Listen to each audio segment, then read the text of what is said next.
8వ తారీఖు జనవరిన నాకు ఒక కంప్లైంట్ ఇచ్చారు. రాజు అని తండ్రి పేరు మల్లేశం, భీమారం నుండి.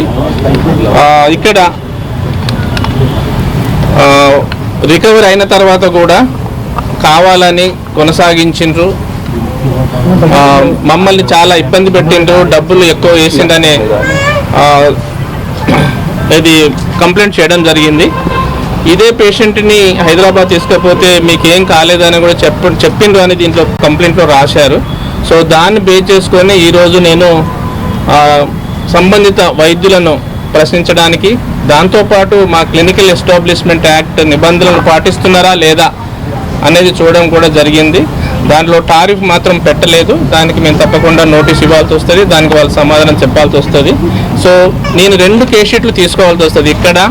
తర్వాత ఏజీ కేస్ షీట్లు తీసుకొని తర్వాత మేము ఏదైతే ఎక్స్పర్ట్ కమిటీ ఉంటుందో మాకు ప్రొఫెసర్ తోటి కమిటీ వేసి వాళ్లకు మేము ఆ 2 పంపించి వాళ్ళు ఇచ్చిన సమాచారం మేరకు, వాళ్ళు ఇచ్చిన నిర్ధారణ మేరకు మేము వీళ్ళపైన తగు చర్యలు తీసుకోవడానికి పూనుకుంటాం.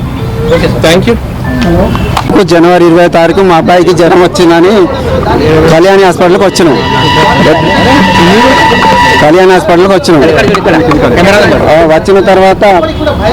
వచ్చిన తర్వాత ఒక రోజు ఒక నైట్ ఆ రూమ్లో ఉన్నాడు. ట్రీట్మెంట్ కూడా ఏం ఇవ్వలేదు, మామూలుగా గ్లూకోజులు పెట్టిండు. తెల్లారి స్కానింగ్ పంపిన తర్వాత ఇక్కడ స్కానింగ్ వచ్చిన తర్వాత ఏదైనా ఉంటే చెప్తామని చెప్పి ఏం చేసిండు, మీ అబ్బాయికి కొద్దిగా ఇన్ఫెక్షన్ ఉన్నది, కొద్దిగా జ్వరం ఉన్నది అని చెప్పి మా అబ్బాయికి ఆక్సిజన్ పెట్టాలని చెప్పాడు. సరే పెట్టండి అన్న. తర్వాత 2 గంటల తర్వాత మళ్ళీ పిలిచి మీ అబ్బాయికి గొంతులో ముక్కులో పైప్ వేసి నందు తీయాలంటే సరే మంచి తీయండి సార్ అని చెప్పిన. అట్లా అయిపోయిన తర్వాత మళ్ళీ 2 గంటల తర్వాత పిలిచి వెంటిలేటర్ పై పెట్టవలసి వస్తే వెంటిలేటర్ పై పెట్టాలి, మరి మీరేమంటారంటే సార్ చూడండి మరి వెంటిలేటర్ పెడితే ఎట్లుంటుంది, మరి మా అబ్బాయి మాత్రం యాక్టివ్గానే ఉన్నాడు కదా అంటే చూస్తే మంచిగానే ఉంటాడు అబ్బాయి, కానీ లోపల జబ్బు తెలియదు కదా అని చెప్పి అన్నాడు సార్. అన్న తర్వాత రాత్రి 12 గంటలకు పెట్టాలన్న వద్ద మరి క్రిటికల్గా ఉన్నాడు, 50-50 ఛాయిస్ అని చెప్పి మమ్మల్ని బెదిరించి ఇబ్బందులు పెట్టి ఏం చేసి టెన్షన్ పెట్టి వెంటిలేటర్ పెట్టినాడు సార్. పెట్టిన తర్వాత 7 రోజుల తర్వాత కూడా వెంటిలేటర్ తీయలేదు సార్.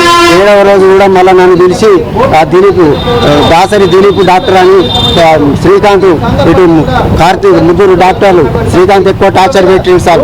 పెట్టి ఆయన ఏం చేసాడు, పిలుచుకొని గొంతులో మళ్ళీ గొంతు కొయ్యాలి, గొంతులు కోసి పైపు వేయాలి సార్ అంటే మంచిగానే ఉన్నాడు కదా, యాక్టివ్గానే ఉన్నాడు కదా సార్ అంటే లేదు లోపల ఉన్నది ఎట్లా తెలుస్తుంది బయటికి అని చెప్పి గొంతులో పైపు వేయాలంటే మాకు భయం వేసి మేము డిశ్చార్జ్ చేయమని చెప్పి హైదరాబాద్ తీసుకుపోయినాం సార్. తీసుకుపోయినాక 2 రోజులకే మాకు డిశ్చార్జ్ చేసి పంపినారు.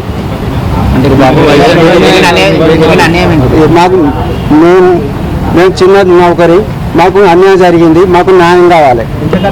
4,30,000, 32 సంవత్సరాలు పెళ్లి కాలేదు. జ్వరం వచ్చిందని తీసుకొచ్చినాం.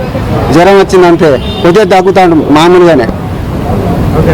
జనరల్ ఫిజిషియన్ శ్రావణ్ కుమార్ దగ్గర చూపిస్తే 2 రోజులు ఎందుకైనా మంచిది అబ్జర్వేషన్లో పెట్టండి, నేను వచ్చి చూస్తాను అన్నాడు. వీళ్ళకి అప్పచెప్పిండు. వీళ్ళు మొత్తం కోసుగా తిన్నారు. నాన్న ఇబ్బందులు పెట్టిండు. 1 వారం రోజులు బయట పండుకున్నా. మీ బాబు పరిస్థితి మంచిగానే ఉన్నాడు 2 రోజులకే.